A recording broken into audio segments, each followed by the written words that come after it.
Hello my dear students, welcome to this class. मैं हूं DK Singh और आज मैं आपको बताऊंगा discriminant and nature of roots. इसके पहले वाला वीडियो में मैंने क्वाड्रेटिक इक्वेशन के बारे में, उसके रूट्स के बारे में, उसके टाइप्स के बारे में, उसके टाइप्स के सॉल्व करने का मेथड, क्वाड्रेटिक फॉर्मूला का प्रूफ, फिर कंप्लीटिंग द स्क्वायर मेथड, इन सभी को मैंने बता रखा है। उसका लिंक मैं इसके डिस्क्रिप्शन में दे दूंगा, आप उसको वॉच कर लो, क्योंकि वो देखने के बाद ये जो है ना आपको समझ में ज्यादा आएगा। तो चलिए हम लोग शुरू करते हैं।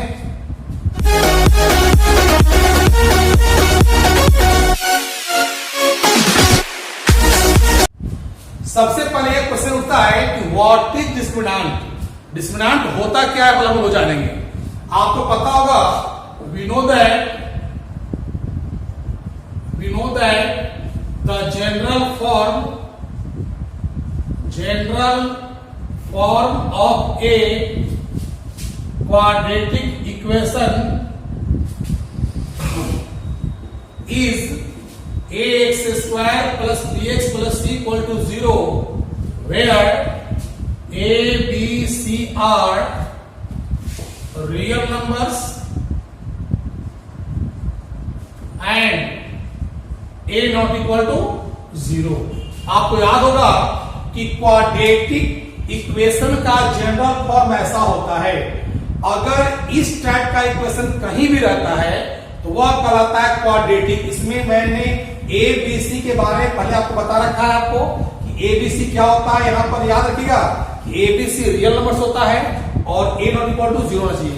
तो ध्यान दीजिएगा यहां पर, then B square minus 4ac is known as its discriminant।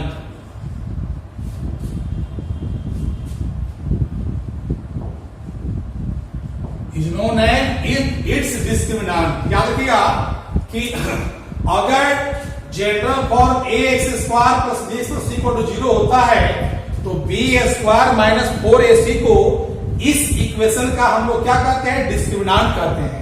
और याद रहेगा, it is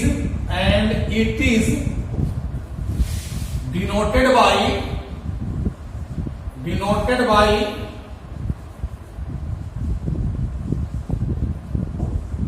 D. It means D equal to क्या हो गया आपका, बी स्क्वायर माइनस 4ac। तो आप जान गए कि डिस्क्रिमिनेंट होता क्या है। बी स्क्वायर माइनस 4ac को हम लोग डिस्क्रिमिनेंट कहते हैं क्वाड्रेटिक इक्वेशन का, और इसके यानी कि डी का फॉर्मूला हो गया बी स्क्वायर माइनस 4ac। इसका फंक्शन क्या होता है या काम क्या करता है कि जब आप क्वाड्रेटिक इक्वेशन को सोल्व करते हो तो देखना कि आपके पास दो आंसर आता होगा जनरली। इसमें दोनों जो आंसर आता है कभी इक्वल आता है, कभी इक्वल नहीं आता है, कभी ऐसा होता है कि रूट्स निकलता ही नहीं है। तो डी ही डिस्क्रिमिनेंट ही बताता है कि वह उसका जो सॉल्यूशन होगा, रूट्स जो होगा वह कैसा होगा। तो आपके एग्जामिनेशन में क्वेश्चन पहले इस टाइप से आएगा, कहेगा ना कि find discriminant of the following equation. आपको डी को निकालने का है। इसे यहां पर देख लीजिए, जैसे मान लीजिए यहां पर दिया हुआ है, कह देगा कि find discriminant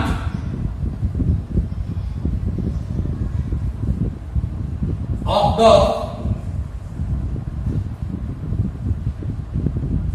equation 4x square minus 3x minus 1 equal to 0। अब कहे कि इसका आप डिस्क्रिमिनेंट निकालो। तो सबसे पहले पता है ना आपको, इसमें a कितना हो गया, 4 हो गया, b कितना हो गया, -3 हो गया, और c कितना हो गया, -1 हो गया आपके पास। तो जब हम a b c हम जान गए तो d निकालेंगे। d का फॉर्मूला क्या होगा, b स्क्वायर माइनस 4ac, यानी कि -3 का square 4 into 4 into -1 means 9 plus 16 कितना आ गया, 25 आ गया।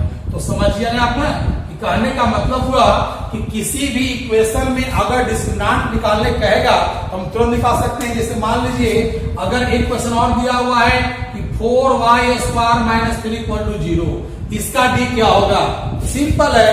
इसमें कितना है 4, b कितना है 0, c कितना है -3, बस डी आपका क्या हो गया, B square minus 4ac। Set कर देंगे, तुरंत निकल जाएगा मेरा। तो आप जान गए ना कि डिस्क्रिमिनेंट होता क्या है, इसको निकालते कैसे हैं। अगला मेरा टॉपिक है नेचर ऑफ रूट्स, उसको देख लेते हैं। तो नेचर का मीनिंग क्या हुआ, नेचर का मीनिंग हुआ कि जो हम लोग सोल्व करते हैं ना, जो रूट्स निकालते हैं, जो x का जो वैल्यू चाहे जो भी वैल्यू आपका दिया रहता है उसका जो वैल्यू आता है उसमें कभी इक्वल आता है, कभी इक्वल नहीं आता है, कभी निकलता ही नहीं है, तो वही हो गया आपका रूट्स। तो रूट्स कौन बताएगा? डी निकालने के बाद ही रूट्स जानकारी मिलेगा आपको। तो इसके लिए आप याद रखोगे 3 कंडीशन। क्या? फर्स्ट कंडीशन क्या हुआ? If D is greater than 0, अगर डी 0 से बड़ा होता है तो इसका रूट्स कैसा होगा? The roots are real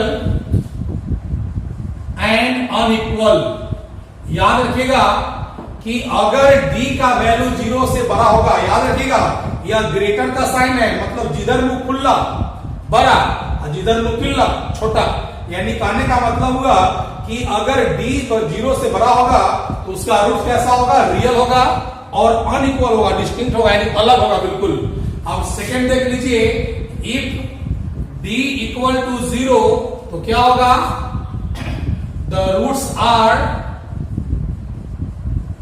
real and equal. याद रखिएगा कि अगर आपके पास d का वैल्यू 0 अगर आ गया तो रूट्स कैसा होगा? रियल होगा और क्या होगा? इक्वल हो जाएगा।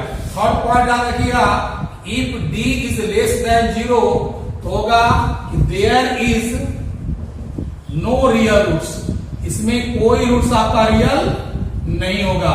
तो करने का अर्थ हुआ ए हो गया आपका नेचर हो गया आपका। कोई कहे ना क्वेश्चन में दे दे कि इसका नेचर निकालो तो पहले आप डी निकाल लेना, डी निकालने के बाद देखना कि कंडीशन क्या आ रहा है। अगर ए कंडीशन आएगा तो इसमें क्या होगा? रूट्स रियल और अनइक्वल हो जाएगा। मतलब क्या हुआ कि जो दोनों आंसर जो आएगा अल्फा बीटा वो रियल नंबर होगा और दोनों अलग अलग होगा, डिफरेंट होगा, वैल्यू इक्वल नहीं होगा। इसमें जब डी 0 अगर आ जाएगा तो इसमें क्या हो जाएगा? आपका रूट्स तो रियल होगा ही और दोनों इक्वल हो जाएगा। मतलब एक्स का जो आंसर आएगा अल्फा बीटा जो भी आएगा वो दोनों इक्वल होगा आपस में। और जब डी छोटा हो जाएगा 0 से तो उसमें तो रियल रूट्स होता ही नहीं उसमें। तो ए आपका हो गया आपका नेचर। चलिए इस पर हम कुछ बनाते हैं, क्वेश्चन एग्जांपल लेते हैं। जैसे अगर कहता है कोई कि find the nature of roots, find the nature of roots, nature of roots निकालने कहेगा। जैसे मान लीजिए क्वेश्चन आपके पास दिया हुआ है 2k² minus k plus 1 equal to 0। अब देखो इसमें a हो गया 2, b हो गया -1, c कितना हुआ? 1 हो गया।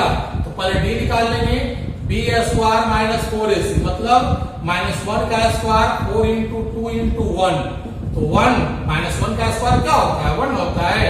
-8 कितना आ गया? -7 आ गया। तो -7 का मतलब क्या हुआ? 0 से छोटा ना हो गया, लेस ना हो गया। तो क्या लिखोगे कि d less than 0 the roots are there is no real roots, इसमें कोई रूट्स रियल आपका नहीं निकलेगा इसका। तो समझ में आ रहा है ना कि आपका नेचर कैसे निकला है। जो आप पहले डी निकाल लेना, डी निकाल कर देखना तो उसका रूट्स कैसा होगा, ठीक है ना। हम एग्जांपल और लेते हैं। जैसे मान लीजिए आपके पास दिया हुआ है 4t² minus 2t minus 1 equal to 0। इसमें a कितना हो गया? 4, b कितना हो? -2c कितना हो? -1 हो गया। तो d निकालने के पहले b² माइनस 4ac, मतलब आपका -2 का स्क्वायर 4 इंटू 4 इंटू -1, मतलब हो गया आपका 4 और प्लस कितना हो गया? ये हो गया आपका 16 आपका हो गया। तो कितना है? 20 आ गया। तो 20 में आप क्या देख रहे हो? 0 से बड़ा ना आ रहा है तो लिखेंगे d is greater than 0 then the roots are real and unequal. इसका रूट्स कैसा होगा? रियल भी होगा और अनइक्वल हो जाएगा, मतलब दोनों रूट्स आपका अलग अलग हो गया। तो ए आपका हो गया डिस्क्रिमिनेंट और नेचर ऑफ रूट्स।